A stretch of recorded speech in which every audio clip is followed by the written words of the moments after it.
Os livros do juízo investigativo.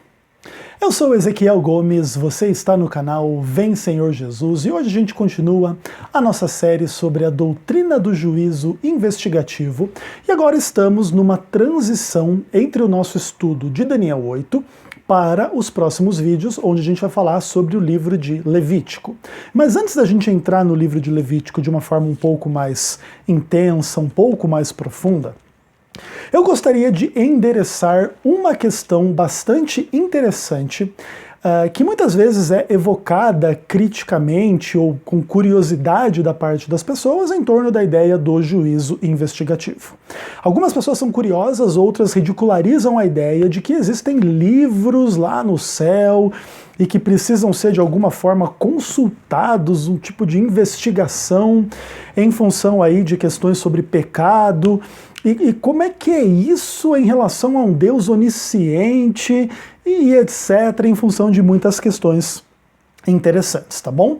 A gente está construindo o nosso entendimento do juízo investigativo de forma bem paulatina, bem tranquila, mas cedo ou mais tarde a gente faz algumas recapitulações, a gente volta, se aprofunda em um ponto específico que a gente não se aprofundou antes, e naturalmente a gente vai construindo então o nosso entendimento para lá no final da nossa série a gente poder oferecer uma definição de juízo investigativo que seja absolutamente bíblica, como a gente está construindo tudo que a gente está falando aqui a partir da palavra de Deus, ok? Então, dentro desse contexto como um todo, a pergunta pelos livros do juízo investigativo é pertinente, é bacana, e a gente vai tratar um pouco destas questões nesse vídeo, nesse momento. Bom, a primeira menção daquilo que pode vir a ser a base para um conceito de que existem livros no céu, ou um livro, mais de um livro, enfim, diante de Deus e que serve para juízo em função de pecados e ações humanas e etc., é o texto de Êxodo capítulo 32. Ali no contexto de toda aquela questão da idolatria em torno do bezerro de ouro, a partir do verso 30, a Bíblia diz assim: No dia seguinte, disse Moisés ao povo: Vós cometestes grande pecado. Agora, porém, subirei ao Senhor, e porventura farei propiciação pelo vosso pecado. Tornou Moisés ao Senhor e disse: Ora, o povo cometeu grande pecado, fazendo para si deuses de ouro. Agora, pois, perdoa-lhe o pecado, ou senão, risca-me do livro que escreveste. Então disse o Senhor a Moisés: Riscarei do meu livro todo aquele que pecar contra mim. Vai, pois, agora e conduze o povo para onde te disse. Eis que meu anjo irá diante de ti. Porém, no dia da minha visitação, vingarei neles o seu pecado. Feriu, pois, o Senhor ao povo que fizera o bezerro que Arão fabricara. Essa história do livro do Êxodo é uma das histórias mais famosas da Bíblia, inclusive no contexto assim, de pecado, né? Uma história muito triste. E aqui existe um contexto muito interessante. Primeiro de tudo, Deus salva o povo da terra do Egito com milagres, com sinais, com prodígios, com mão poderosa, adquirindo aí ao seu nome a fama que tem até hoje, né? O Deus de Israel. Então é esse Deus da salvação do Êxodo. Bacana. E aí o que acontece? Deus faz uma aliança com o povo, dá ali no Monte Sinai os 10 mandamentos e começa a descrever a ideia do santuário lá no capítulo 25. Interessante que o povo é informado a respeito das questões pertinentes a esta aliança e a este santuário. Isso é bastante importante para a gente entender aí esses livros e esse livro do qual as pessoas podem ser riscadas nesse contexto como um todo aí. Todo aquele que pecar contra Deus vai ser riscado do livro. Começa a ficar interessante, né? Então lá no capítulo 25 do livro do Êxodo, a Bíblia diz assim: Disse o Senhor a Moisés: Fala aos filhos de Israel, para que me tragam oferta de todo homem cujo coração mover, isso dele recebereis a minha oferta. o mover para isso, dele receberei a minha oferta. Então a oferta que vai receber ouro, prata, bronze, estofo azul, púrpura, carmesim, linho, pelos de cabra, peles de carneiro, tinta de vermelho, peles finas, madeira de acácia, azeite, especiaria, incenso, pedras, engastes, estola sacerdotal para o peitoral e etc. Chega lá no verso 8, e me farão um santuário para que eu possa habitar no meio deles, segundo tudo que eu te mostrar para modelo do tabernáculo, para modelo de todos os seus móveis, assim o fareis. Então o povo estaria informado de que agora, esse povo que foi liberto da terra do Egito, que Deus fez uma aliança e deu a sua lei para eles, agora deveria construir um santuário com essas ofertas voluntárias das pessoas cujo coração os movesse a dar essas ofertas todas aí, beleza, bacana. E isso tudo ficaria muito claro para o povo que é para fazer um santuário para que Deus pudesse habitar no meio do povo. Beleza. Aí a partir do verso 25 e do 26 em diante começa toda a descrição desses móveis, as cortinas, o santuário, o tabernáculo, o azeite, o incenso, como que é, como que não é. Um monte de descrição, e chega lá no capítulo 32, acontece o fenômeno aí do pecado, do bezerro de ouro, da idolatria e etc. E aí o povo peca, e aí o Moisés intercede pelo povo, uma cena bonita, inclusive, né? Ou tira a mim ou perdoa o povo. E ele diz, eu vou tirar quem pecou contra mim. Vou tirar do meu livro. Aqui Moisés revela conhecimento de que Deus escreveu um livro, e esse livro está escrito diante dele. E é interessante que a implicação é que as pessoas estão escritas nesse livro, e elas podem ser riscadas ou apagadas deste livro. E depois adiante, o texto do livro do Êxodo continua a descrever questões relativas à lei de Deus e ao santuário, até a gente chegar no livro de Levítico, e vai estar praticamente o livro todo tratando de questões cultuais e conceituais em torno do santuário, tá bom? Então a gente percebe que o Deus que habita no santuário, o Deus que se revela no santuário, ele tem este livro escrito, e este livro, existe uma dinâmica em relação a ele, em função do que pode ser escrito ou apagado, em relação à própria vida das pessoas que ele libertou da terra do Egito e que ele fez aliança e que agora pecaram contra ele.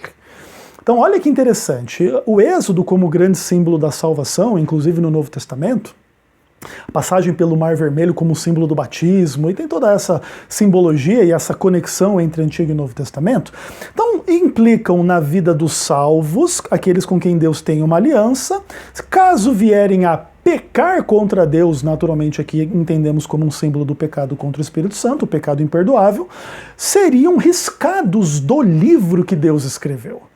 É muito interessante, e aqui é uma das bases bastante explícitas em relação aos livros do juízo e a doutrina adventista em relação ao juízo investigativo e dos livros lá em Daniel 7, mas isso a gente vai falar um pouco mais adiante. Para a gente melhor embasar essa mentalidade bíblica, a gente lembra, por exemplo, do Salmo 139, verso 16, quando a Bíblia diz, né, no teu livro foram escritos todos os meus dias, cada um deles escrito e determinado quando nenhum deles havia ainda.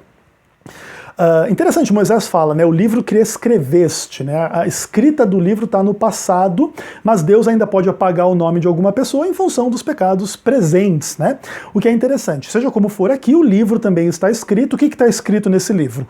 Todos os dias das pessoas, cada um deles escrito e determinado, quando nenhum deles havia ainda. Então existe toda uma dinâmica muito interessante de que Deus sabe o futuro, Deus é onisciente, e a doutrina adventista não nega isso em momento nenhum, nem de forma explícita, nem implícita, nem de forma indireta, muito menos direta. Então a onisciência de Deus está aqui preservada, mas foram escritos, né, no livro de Deus todos os dias das pessoas, e etc. Bacana e interessante. Quando a gente vai lá para o finalzinho da Bíblia, capítulo 20 do livro do Apocalipse, verso 12, ali acontece uma cena interessante que é análoga à cena de Daniel 7. Não é a mesma cena, mas ela é análoga em relação a alguns elementos importantes, onde a Bíblia descreve assim, né? Vi também os mortos, grandes e pequenos, postos em pé, diante do trono. Então se abriram livros, ainda outro livro, o livro da vida, foi aberto, e os mortos foram julgados segundo as suas obras, conforme se achava escrito nos livros. E aqui a coisa é interessante, já se pressupõe que existe mais de um livro, e tem um livro da vida, e o livro lá onde estão registradas as obras das pessoas, de acordo com as quais cada uma das pessoas é julgada. E aí é interessante, né, essa questão do juízo pelas obras à luz da mensagem da salvação pela fé. Então, se no final, na última instância, o julgamento é pelas obras, a salvação não é pelas obras, e aí a gente lembra um pouquinho da carta de Tiago, capítulo 2, verso 18, por exemplo. Alguém dirás, eu tenho obras, mas tu tens fé. Mostra-me essa tua fé sem obras, e eu com as minhas obras te mostrarei a minha fé. Então, quando a Bíblia diz que existe um juízo de obras, no final das contas, o que as obras revelam é se a pessoa tem fé ou não. E esse é o grande fiel da balança em relação a quem é salvo e quem não é. Quem é salvo tem fé e, consequentemente, tem obras de fé, e quem não é salvo não tem obras para mostrar, porque não teve a fé que geraria as obras. Então, na grande realidade, o que é julgado no juízo é fé ou não fé, e não salvação por obras humanas que vêm do ser humano, pelo ser humano, pelos quais ele salva a si mesmo, tá? Então já é importante começar a responder esse tipo de coisa também, porque alguns tentam ver implicações de salvação pelas obras na doutrina adventista do juízo investigativo, e eles não poderiam estar mais enganados. Mas claro, a gente está construindo o entendimento de forma paulatina e bastante tranquila e lenta e com absoluta base bíblica. Eu espero que isso não esteja deixando nenhuma dúvida para ninguém, tá? O que mais? Mateus capítulo 16, versículo 27. Ali o próprio Jesus fala a respeito de si mesmo, né? Porque o Filho do Homem há de vir na glória do seu Pai com os seus anjos, e então retribuirá a cada um conforme as suas obras. Então existe uma retribuição de acordo com as obras quando Jesus vier na glória do Pai. Então o que acontece? Dentro desse tipo de postura da parte de Cristo e ensinamento, a gente entende que na volta de Jesus, quem vai receber o galardão no sentido da salvação e quem vai morrer para esperar os 1000 anos da segunda ressurreição, já tudo isso está previamente decidido antes que Jesus venha. Porque quando ele vem, ele já vem retribuir. Então o salvo já é salvo no momento em que Jesus volta, na segunda vinda, e o perdido morre para esperar a segunda ressurreição após 1000 anos, de acordo com o livro do Apocalipse.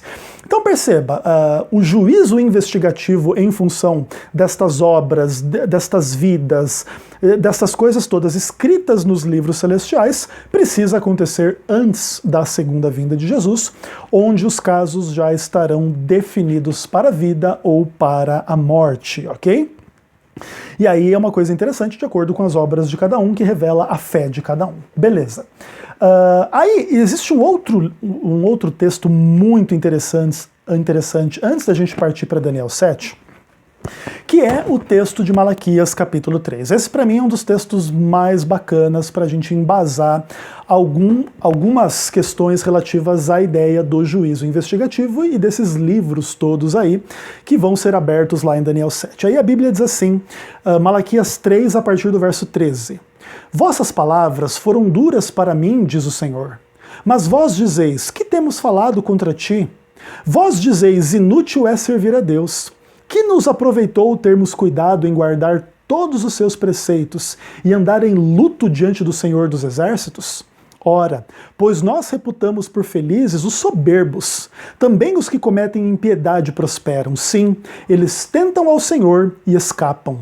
Então os que temiam ao Senhor falavam uns aos outros. O Senhor atentava e ouvia. Havia um memorial escrito diante dele para os que temem o Senhor e para os que se lembram do seu nome. Eles serão para mim particular tesouro naquele dia que prepararei, diz o Senhor. Poupá-los-ei como um filho que poupa seu filho que o serve. Então vereis outra vez a diferença entre o justo e o perverso, o que serve a Deus e o que não serve. As pessoas estão perplexas em função de que Deus pediu ao seu povo que cumprisse um monte de leis, um monte de estatutos relativas às questões morais e cerimoniais e civis, religiosas e políticas, e um monte de coisa. E existe gente se esforçando no cumprimento de todas estas coisas. Entretanto, essas pessoas olham para as realidades além de si mesmas e elas encontram outras pessoas que não são fiéis e nem se preocupam em ser. E ainda assim essas pessoas prosperam e crescem e têm dinheiro, têm saúde, têm sexo, têm vida, tem um monte de coisa. Beleza, maravilha. Só que o que acontece? Nesse contexto de perplexidade, a impressão que alguns fiéis têm é que às vezes não vale a pena servir a Deus, porque às vezes a impressão que dá é que pessoas que não servem a Deus têm uma vida mais fácil, menos angustiada em cumprir as coisas que Deus pede que a gente cumpra. E essas pessoas dão vazão aos seus instintos carnais, são os perversos, os ímpios, e ainda assim eles prosperam, não cai raio na cabeça deles da parte do Senhor. Então, Deus ele diz que ele acha isso muito pesado quando o seu povo começa a olhar para a realidade desse prisma. Então quer dizer que vocês estão querendo mais o pecado do que a minha lei, a minha vontade? E aí os justos, né, que realmente têm um pouco maior consciência das coisas, eles começam a perceber o seguinte, olha, mas Deus existe e Deus olha para tudo. E aí ele diz assim, né? Existe um memorial escrito diante de Deus para quem teme a Deus. E naquele dia, esses memoriais serão um tesouro particular, no dia que Deus está preparando. Esses que temem a Deus, em favor de quem esses memoriais foram escritos, eles vão ser poupados como um homem poupa o filho que o serve. E então as pessoas poderão ver a diferença entre quem serve a Deus e quem não serve, quem é justo e quem é perverso. Então aqui existe uma ampla questão aqui nesse caso, esses memoriais são aí uma forma de falar desses livros que contêm aí escrito os nomes, as obras, a fé, a vida das pessoas de uma forma um pouco mais detalhada na presença de Deus e etc, e etc. Isso não quer dizer que Deus não saiba de antemão, até porque os livros, né, foram escritos de antemão, mas em conexão com a sua criação, Deus revela esses livros já escritos, mas também revela esses livros sendo examinados, o nome podendo ser apagado do livro, no caso lá do Êxodo capítulo 32, e etc. E aí a gente vê diante de nós a cena de Daniel capítulo 7. Continuei olhando até que foram postos uns tronos, o ancião de dias se assentou. Aí o verso 10, um rio de fogo manava, saía de diante dele, milhares de milhares o serviam, miríades de miríades estavam diante dele, assentou-se o tribunal e se abriram os livros. Quando a gente vai para o verso 26, a gente vê que essa abertura dos livros no tribunal acontece depois de um amplo desenvolvimento histórico que nos remete até o tempo do fim, até depois já da existência de Roma papal, tá bom? Onde diz lá no verso 26, depois se assentará o tribunal para lhe tirar o domínio, para o destruir e consumir até o fim. Ok? Então, isso naturalmente dentro da nossa estrutura de compreensão, que a gente já explicou bastante em relação ao livro de Daniel, coloca o juízo investigativo como um momento de abertura desses livros, onde estarão decididos casos em relação a quem vai ser riscado e quem não vai, a diferenciar quem é o justo, quem é o injusto, quem é o perverso ou quem serve a Deus, de acordo com a mentalidade bíblica, para que quando Jesus volte na segunda vinda, quem é salvo e quem não é salvo já esteja definido. E aí os salvos vão ser arrebatados para o encontro com o Senhor nos ares, e os ímpios sofrerão a morte, clamarão sobre as rochas cair sobre nós e toda aquela imagem do Apocalipse, para morrer por 1000 anos e depois ressuscitar na segunda ressurreição para a condenação. E lá também serão abertos os livros para julgar de acordo com as obras dos mortos, aqueles que não reviveram na primeira ressurreição. Então entendemos que a nossa visão a respeito dos livros do juízo é absolutamente clara e baseada na Bíblia. Não há nenhuma implicação de negação de onisciência em relação a nada disso, senão a própria Bíblia estaria negando a onisciência de Deus, ainda que a gente possa trabalhar esse tema da onisciência um pouco mais profundamente mais pra frente em relação a essa série, mas já fica de antemão vacinada a visão de que a Igreja Adventista é herética na sua doutrina do juízo investigativo, que pressupõe que Deus precisa ficar lendo livros para ver quem fez o quê, quem vai ser salvo ou não vai ser salvo. Essa leitura da parte dos críticos da visão adventista é uma leitura absolutamente infantil e infame que não corresponde a complexidade e a base bíblica da nossa visão, que acho que está bem esclarecida nesse pequeno vídeo.